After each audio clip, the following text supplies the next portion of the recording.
जय हिंद दोस्तों, नमस्कार। कैसे हैं आप सब लोग? आशा करता हूँ बहुत अच्छे होंगे और मैं विष्णु आपका हार्दिक स्वागत करता हूँ। हमने दोस्तों इंडियन पॉलिटी का फाउंडेशन बैच स्टार्ट किया था बिल्कुल शून्य से, और आज है उसी श्रेणी में 8वां लेक्चर। इससे पहले 7 लेक्चर हम प्रोवाइड करा चुके हैं और उनका पीडीएफ हमने टेलीग्राम चैनल पर डाल दिया है। टेलीग्राम चैनल का नाम है GS बाई विष्णु सर। वहां से डाउनलोड करना और नोट्स बनाना। एक भी सिंगल प्रश्न दोस्तों बाहर नहीं आएगा, विश्वास मानिए, सिंगल प्रश्न बाहर नहीं आएगा। आप अगर किसी भी एग्जाम की तैयारी कर रहे हो तो ये लेक्चर देख के देखो, या कोई सा भी एक लेक्चर देखना, आप कहोगे हाँ बिल्कुल सर, कंटेंट में दम है आपके, मजा आ गया। और ये टाइपिंग वाला नोट्स भी हम बिल्कुल फ्री में प्रोवाइड टेलीग्राम चैनल से करा रहे हैं। और आज जानेंगे भाग 1 के बारे में, संघ और उसके राज्य क्षेत्र, आर्टिकल 1 से 4। इस प्रकार से मैंने इसको डिजाइन किया है, आप देखोगे आपको एकदम मजा आ जाएगा। आपको इसी में देशी रियासतों के बारे में देखेंगे, राज्यों का गठन देखेंगे, कैसे फजल अली आयोग बना था, इन राज्यों का हिसाब देखेंगे, कैसे कौन सा राज्य बना था, कौन कौन से नाम का उल्लेख या कौन कौन से राज्यों के नाम परिवर्तन हुए थे वो देखेंगे। यानी ये सभी बहुत बिंदास तरीके से देखने वाले हो दोस्तों, ताकि यहाँ पे एकदम मजा आ जाए बिंदास तरीके से, है ना। चलिए स्टार्ट करते हैं। संघ और उसके राज्य क्षेत्र के बारे में जानेंगे, आर्टिकल 1 से 4 के बीच में। ठीक है, 1 से 4 के बीच में एक एक करके देखते हैं कैसे कैसे हम इसको याद कर सकते हैं। पहला है आर्टिकल 1। आर्टिकल 1 ये कहता है, अनुच्छेद 1 ये कहता है, भारत अर्थात इंडिया राज्यों का संघ होगा। यानी भारत रहेगा केंद्र में और चारों तरफ राज्य रहेंगे, यानी राज्यों का समूह बताया है संघ। राज्यों का समूह है संघ, संघ का मतलब केंद्र है, राज्यों का समूह है केंद्र में, ऐसे कह सकते हैं।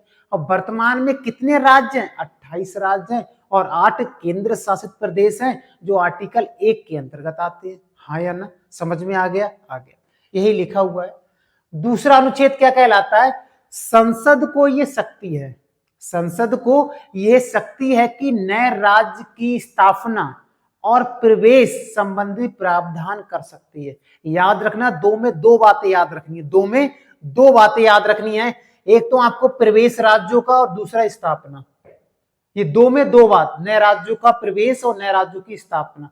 जैसे 35वां संविधान संशोधन हुआ था 1974 ईस्वी में, और उसमें सिक्किम को सह राज्य का दर्जा दिया गया, लिखा हुआ अभी है, सिक्किम को सह राज्य का दर्जा दिया गया। सह राज्य का मतलब है किसी राज्य के सहयोगी बनाया गया, और उस समय इसको असम के सहयोगी बनाया गया था। किसको? याद रखेंगे, सिक्किम को। उसके बाद अगले ही वर्ष यानी 36वां संविधान संशोधन 1975 पढ़ोगे अगले आके, तो सिक्किम को पूर्ण राज्य का दर्जा मिल जाता है, लेकिन 35 में उसको राज्य का दर्जा नहीं मिला था। ठीक है, याद रखेंगे।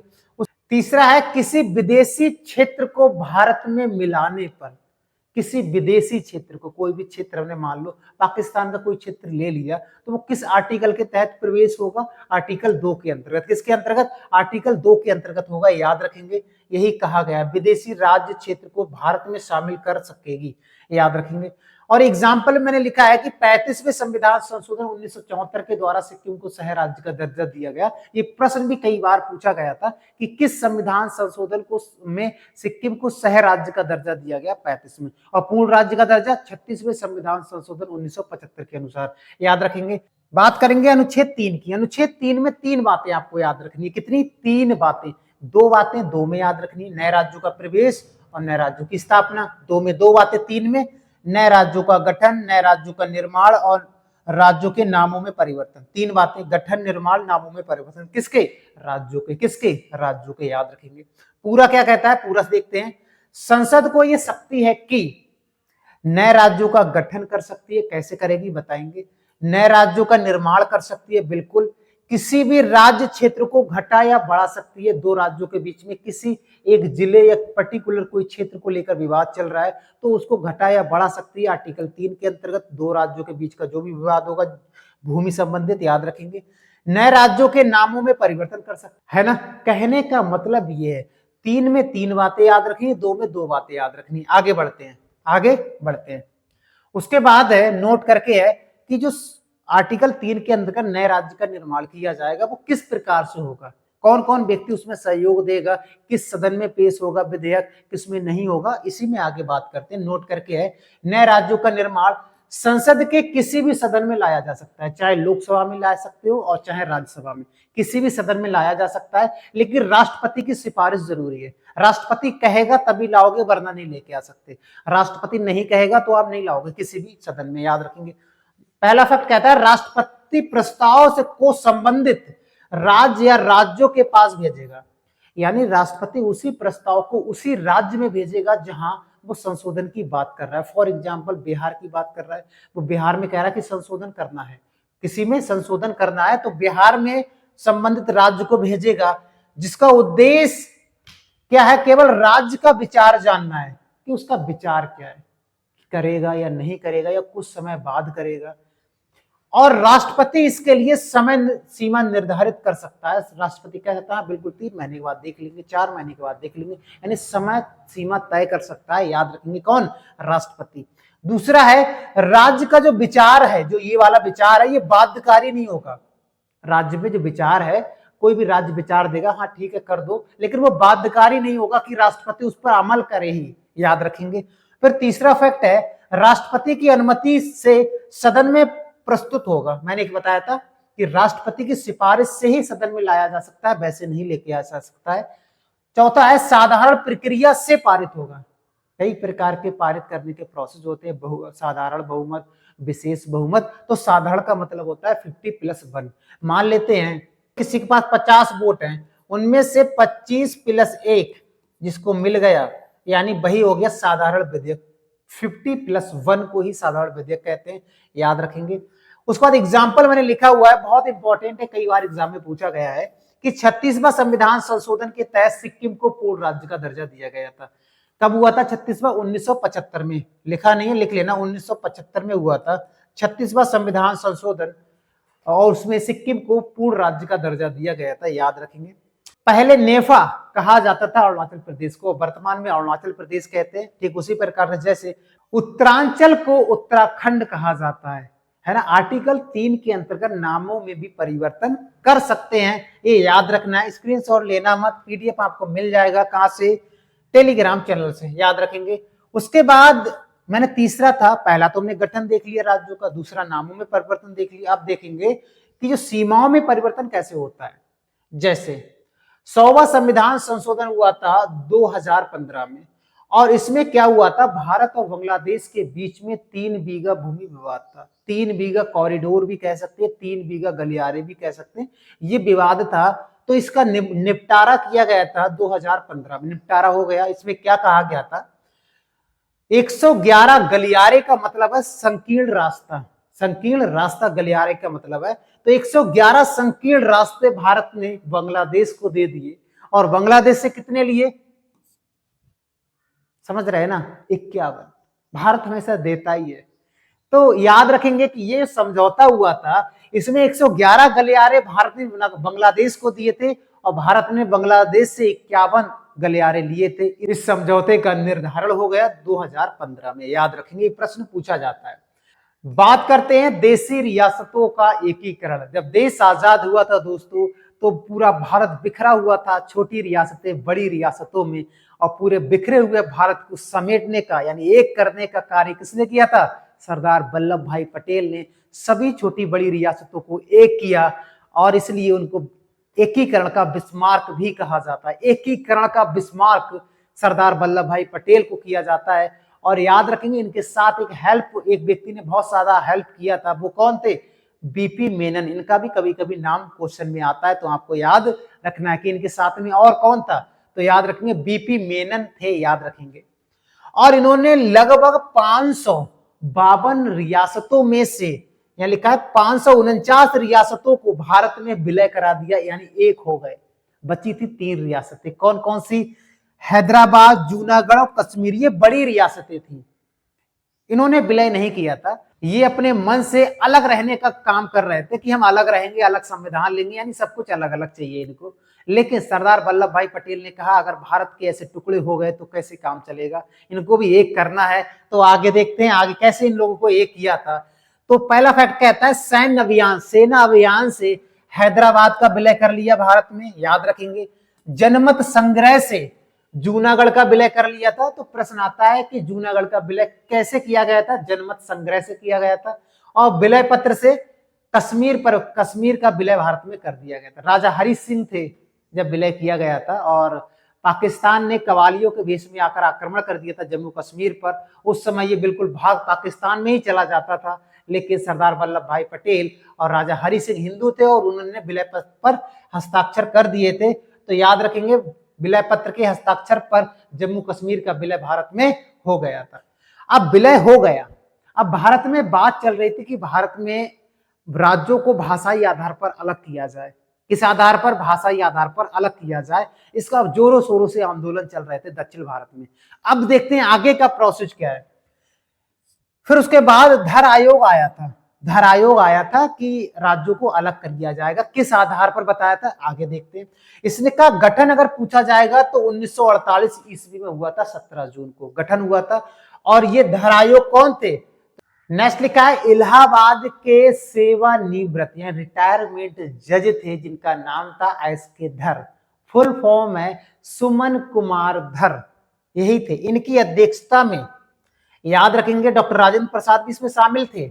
और इन्होंने ये कहा था कि राज्यों का जो पुनर्गठन होगा वो प्रशासनिक आधार पर होगा। लोग कह रहे थे भाषाई आधार पर होना चाहिए, ये क्या बोले? प्रशासनिक आधार पर हो गया। लेकिन इसके जब प्रशासनिक आधार पर किया जाएगा तो अत्यधिक असंतोष फैल गया दक्षिण भारत में, आक्रोश, क्रोधित हो गए लोग। और उसके बाद दिसंबर 1948 में एक नई समिति ने गठन किया, यानी नई समिति गठित हुई थी जिसका नाम था जेबीपी समिति। क्या नाम था? जेबीपी समिति। वो समिति खत्म हो गई, बोले हम नहीं बना दो, नहीं तो भड़क जाएंगे लोग। तो इस समिति में 3 लोग थे। जे से हो जाएगा जवाहरलाल नेहरू, बी से हो जाएगा वल्लभ भाई पटेल और पी से हो जाएगा पट्टाभी सीतारामैया। 3 लोगों से समिति आई थी जेबीपी, याद रखेंगे। कब आई थी? दिसंबर 1948 ईस्वी में आई थी। लेकिन इसने क्या कहा था? इसने ये कहा था जो राज्यों का पुनर्गठन भाषा के आधार पर नहीं बल्कि एकता, सुरक्षा और समृद्धि से होगा, समृद्धि के आधार पर होगा, इन्होंने ये कहा था। लोग और भड़क गए, बोले हम कह रहे हैं भाषा आधार पर करो और आप एकता पे डटे पड़े हो, एकता के आधार पर होगा, समृद्धि के आधार पर होगा। नहीं, हमें भाषाई आधार पर चाहिए। और फिर दक्षिण भारत में आंदोलन शुरू हो गया। आगे देखते हैं उसके बाद क्या हुआ। इस बात का विरोध तेलुगु भाषी लोगों ने 1950 में किया था। एक फैक्ट मैंने लिखा है, एक सिंगल प्रश्न बाहर नहीं आएगा दोस्तों, विश्वास मानिएगा। ये पीडीएफ से कभी भी एग्जाम में अगर प्रश्न आएगा तो इसके अंदर से ही आएगा, बाहर से नहीं आएगा। सब कुछ मेंशन कर रखा है। तेलुगु भाषी लोगों के द्वारा 1950 में आंदोलन शुरू हो गया और आंदोलन के नेता कौन थे? पोट्टी श्रीरामल्लू। याद रखेंगे, कई बार पूछा गया है। पोट्टी श्रीरामल्लू थे और इनका यह कहना था कि मद्रास से आंध्र प्रदेश को अलग कर दो, यानी तेलुगु राज्य बना दो, यानी मद्रास से आंध्र प्रदेश को अलग कर दो, ये इनकी राय थी। और इन्होंने 58 दिन, कुछ किताबों में 56 दिन लिखा हुआ होता है, 58 दिन अनशन पर बैठ गए और उसके बाद उनकी डेथ हो जाती है। अनशन के बाद भूखे प्यासे रहे थे श्रीरामल्लू, केवल हमारे लिए, यानी बलिदान मांगता है देश। उसके बाद समझ में आ गया लोगों को कि जो सरकार थी उस समय की, उन्हें समझ में आ गया कि अब जैसा पोट्टी श्रीरामल्लू ने कहा था वैसा ही करना चाहिए, तो लोग भड़क जाएंगे। और उसके बाद उनकी जो मृत्यु थी ये हो गई थी 1952 में, जिसके कारण का मतलब कि डेथ हो गई, जिसके कारण से 1 अक्टूबर 1953 को नेहरू के द्वारा तेलुगु भाषा के रूप में आंध्र प्रदेश को एक नया राज्य बनाया गया था। तो प्रश्न आता है भाषाई आधार पर बनने वाला पहला राज्य आंध्र प्रदेश था। ये डेट भी पूछी जाती है 1 अक्टूबर 1953 को, याद रखेंगे। उसके बाद आंध्र प्रदेश के निर्माण के बाद अन्य क्षेत्रों में भी भाषा के आधार पर राज्य बनने की मांग आने लगी। अब एक राज्य तो बन गया भाषा के आधार पर, अन्य जगहों से आने लगी, भाई साहब हमको भी करो, ये भी राज्य करो, वो भी राज्य करो, अदर मांग आने लगी थी। यही मैंने लिखा है। उसके बाद 1953 में 3 सदस्यीय एक आयोग बना था, फिर से एक आयोग बना था और अध्यक्ष थे फजल अली, इसलिए इसको फजल अली आयोग भी कहते हैं। टोटल 3 लोग थे, इसमें फजल अली थे, ये अध्यक्ष थे, याद रखेंगे। के.एम. पलिक्कर थे, हृदयनाथ कुंजरू थे। फजल अली, हृदयनाथ कुंजरू और के.एम. पलिक्कर थे। 3 सदस्यीय था और इन्होंने फिर भाषा के आधार पर राज्यों को बांटा था। फिर नेक्स्ट देखते हैं, इसने अपनी रिपोर्ट 1955 में पेश की और जुलाई 1956 में राज्य पुनर्गठन अधिनियम पारित हुआ। याद रखेंगे, अगर आपसे कभी यह पूछा जाएगा कि राज्य पुनर्गठन अधिनियम कब बना, तब 1956 होगा। अगर यह पूछा जाए कि भारत का पहला राज्य भाषा के आधार पर कब बना, तो 1953 हो जाएगा। याद रखेंगे। और जिसके तहत भारत में 14 राज्य और 6 केंद्र शासित प्रदेश थे। कितने? 14 राज्य थे उस समय और 6 केंद्र शासित प्रदेश थे। कब? जब भाषाई की बात चल रही थी, 1956 की बात कर रहे हैं। उसके बाद आगे क्या हुआ था? आगे जो 14 राज्य हैं वो कौन कौन से हैं? कभी मिलान करने को आ जाता है, अच्छे एग्जाम में आता है, सिविल सर्विस एग्जाम में, लेकिन वनडे एग्जाम में नहीं आता है। तो इसमें 14 राज्य कौन कौन से थे? आंध्र प्रदेश था, असम था, बिहार था, बंबई था, मध्य प्रदेश, मद्रास, मैसूर, उड़ीसा, पंजाब, केरल, संयुक्त प्रांत जिसे उत्तर प्रदेश वर्तमान में कहते हैं, पश्चिम बंगाल, राजस्थान और जम्मू कश्मीर। जम्मू कश्मीर पहले राज्य था, अब तो केंद्र शासित प्रदेश है। अब 6 केंद्र शासित प्रदेशों कौन कौन से थे? हिमाचल प्रदेश वर्तमान में एक राज्य के रूप में, अंडमान निकोबार ये आज भी केंद्र शासित प्रदेश है, दिल्ली भी केंद्र शासित प्रदेश है, मणिपुर त्रिपुरा आज राज्य हैं, और लक्षद्वीप, मिनिकॉय द्वीप और जो लक्षद्वीप के समूह हैं उनको लक्षद्वीप कहा गया बाद में। लक्षद्वीप को याद रखेंगे, ये लक्षद्वीप वही लक्षद्वीप वाला ही है, याद रखेंगे। तो ये 6 केंद्र शासित प्रदेश थे, इनके नाम हमको याद रखने हैं। उसके बाद एक हेडिंग डालनी है, 1956 के बाद बनाए गए नए राज्यों का कौन कौन से बनाए गए थे नए राज्य 1956 के बाद। यहां से प्रश्न हमेशा पूछे जाते हैं, एक एक करके देखते हैं। बहुत ही शानदार तरीके से मैं बताऊंगा आपको। बात करेंगे 1 मई 1960 को क्या हुआ था। मराठी बोलने वाले जो लोग थे उनके लिए महाराष्ट्र बना दिया, और गुजराती बोलने वाले जो लोग थे उनके लिए गुजरात बना दिया। 2 राज्यों का जन्म होता है 1 मई, तो 1 मई को इनका बर्थडे मनाया जाता होगा, है ना। तो ये भी आपको याद रखना है। 1961 में दादर एवं नागर हवेली को केंद्र शासित प्रदेश बनाया था। याद रखेंगे, दादर और नागर हवेली को क्या बनाया था? केंद्र शासित प्रदेश बनाया गया था, आपको याद रखना है। 1963 में पुदुचेरी को केंद्र शासित प्रदेश बनाया गया था। याद रखेंगे, 14वां संविधान संशोधन हुआ था 1963 में। 14वां कॉन्स्टिट्यूशन अमेंडमेंट एक्ट 1963 में हुआ था, और उसमें पुदुचेरी को केंद्र शासित प्रदेश बनाया गया था। किससे? पुदुचेरी को। याद रखेंगे, पुदुचेरी 4 जिलों से मिलकर बना हुआ है। कौन कौन सा है? एक है माहे जो पड़ता कहां पर है? जो पड़ता है केरल में। कहां पड़ता है? केरल में। दूसरा है कराईकल ये कहां पड़ता है? तमिलनाडु में। एक है पौंडीचेरी, और एक क्या हमारा पौंडीचेरी भी कहां पड़ता है? तमिलनाडु में। ये दोनों तमिलनाडु में पड़ते हैं। और एक है यनम, ये कहां पड़ता है? ये आंध्र प्रदेश में पड़ता है। ये कहां पड़ता है? ये आंध्र प्रदेश में पड़ता है। और याद रखेंगे, पुदुचेरी को 1954 ईस्वी में फ्रांसीसियों को कब्जा था, 1954 तक। उसके बाद फ्रांसीसी लोग छोड़कर गए थे। 1954 तक किसका कब्जा था? पुदुचेरी पर फ्रांसीसियों को कब्जा था। और पुदुचेरी को बनाया किसने था? अगर कभी आए तो मार्टिन ने बनाया था।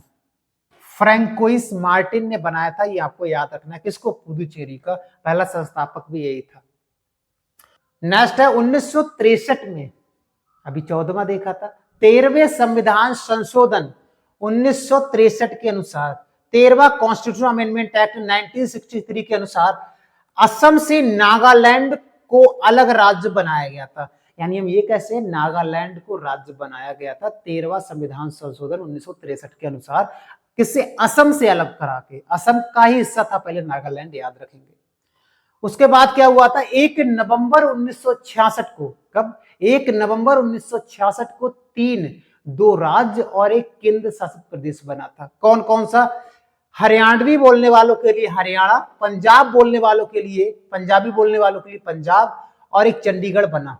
कब? एक ही डेट को, 1966 ईस्वी को। कई बार पूछा गया, आपको याद रखना है। 1971 में हिमाचल प्रदेश को राज्य का दर्जा दिया गया था। हमने देखा था हिमाचल प्रदेश पहले क्या था? केंद्र शासित प्रदेश था, हाँ या ना? बिल्कुल। उसके बाद इसको राज्य का दर्जा था, कब दिया गया था? 1971 को। फिर 1972 में 3 राज्यों को राज्य का दर्जा दिया गया था। देखो, जो मणिपुर है, और त्रिपुरा है, ये पहले केंद्र शासित प्रदेश थे, हाँ या ना, लेकिन राज्य का दर्जा इसमें मिल गया है। मणिपुर को, मेघालय को, त्रिपुरा को याद रखेंगे। 1975 में 36वें संविधान संशोधन 1975 के द्वारा सिक्किम को राज्य का दर्जा दिया गया था। किसको? सिक्किम को पूर्ण राज्य का दर्जा दिया गया था, ये आपको याद रखना है। 1987 में मिजोरम, अरुणाचल प्रदेश और गोवा को राज्य का दर्जा दिया गया था, राज्य का दर्जा दिया गया था, याद रखेंगे। 1 नवंबर 2000 को छत्तीसगढ़ राज्य बना था मध्य प्रदेश से अलग होकर। ये 2000 को 3 राज्य बने थे। कौन कौन सा? 9 नवंबर 2000 को उत्तरांचल बना था, यूपी से अलग होकर 13 जिले काट दिए गए थे यूपी से और उत्तरांचल बन गया था, याद रखेंगे। 15 नवंबर 2000 को झारखंड राज्य बना था, बिहार से अलग होकर। किससे अलग होकर? बिहार से अलग होकर, याद रखेंगे। उसके बाद नीचे दिखता नहीं होगा दोस्तों, नीचे लिखा है 2 जून 2014 को तेलंगाना राज्य बना था आंध्र प्रदेश से अलग होकर। किससे? आंध्र प्रदेश से अलग होकर। कुछ चीजें यहां पर है, नीचे दिख नहीं रहा होगा। 31 अक्टूबर 2019 को, याद रखेंगे, जम्मू एंड कश्मीर से 2 राज्य बने थे। एक तो खुद जम्मू एंड कश्मीर बना था और दूसरा बना था लद्दाख। याद रखेंगे 2 केंद्र शासित प्रदेश के रूप में जाना गया। कब? 31 अक्टूबर 2019 को लद्दाख और जम्मू कश्मीर केंद्र शासित प्रदेश बने थे, ये आपको याद रखना है। और एक डेट और याद रखनी है, 26 जनवरी 2020 को दादर नागर हवेली और दमन द्वीप का विलय हो गया। ये पीडीएफ में है, लिखा हुआ नीचे है, ठीक है। जब पीडीएफ आपको मिलेगा तो ये लिखा हुआ होगा, लेकिन मैं यहाँ पर आपको एक्सप्लेन कर देता हूँ। 26 जनवरी 2020 को दादर नागर हवेली एक केंद्र शासित प्रदेश था और दमन और द्वीप भी एक केंद्र शासित प्रदेश था। दोनों को एक कर दिया गया, दोनों का विलय हो गया है। कब? याद रखें 26 जनवरी 2020 को, याद रखेंगे। इतने फैक्ट हमें यहाँ से याद रखने हैं। फिर बात करेंगे, नामों में परिवर्तन किया गया था, कई राज्यों के नाम चेंज किए गए थे। जैसे संयुक्त प्रांत से उत्तर प्रदेश बना था। कब बना था? एक बार ये डेट पूछ ली गई, 24 जनवरी 1950 को बना था। मद्रास से तमिलनाडु बना था। कब बना था? 1969 ईस्वी में बना था। मैसूर से कर्नाटक बना था, याद रखेंगे, 1973 में बना था। लक्षद्वीप, मिनिकॉय द्वीप एवं अमीनी द्वीप से ही लक्षद्वीप बना था। कब? 1973 में, याद रखेंगे। और दिल्ली से दोस्तों दिल्ली राजधानी क्षेत्र बना था। दिल्ली से दिल्ली राजधानी क्षेत्र कब बना था? तो याद रखेंगे 69वां संविधान संशोधन 1991 के द्वारा। ये डेट भी पूछा गया है और ये संविधान संशोधन भी पूछा गया है, याद रखेंगे। उत्तरांचल से उत्तराखंड बना था 2007 में, ये भी याद रखेंगे। उड़ीसा से उड़ीसा बना था 2011 में, याद रखेंगे। तो इतने सारे फैक्ट एक साथ मेंशन मैंने किया था। ये वीडियो बहुत तगड़ा होने वाला है।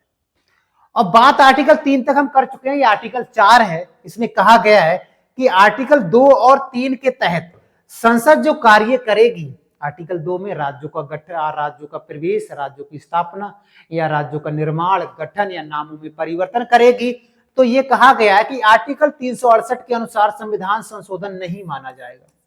आर्टिकल 368 के तहत, आर्टिकल 368 में क्या है? संविधान संशोधन ही तो है, तो यानी संविधान संशोधन नहीं माना जाएगा। आर्टिकल 2 और 3 में कोई भी कार्य हो रहा है तो ये कहा गया है अनुच्छेद 4 में, ठीक है ना।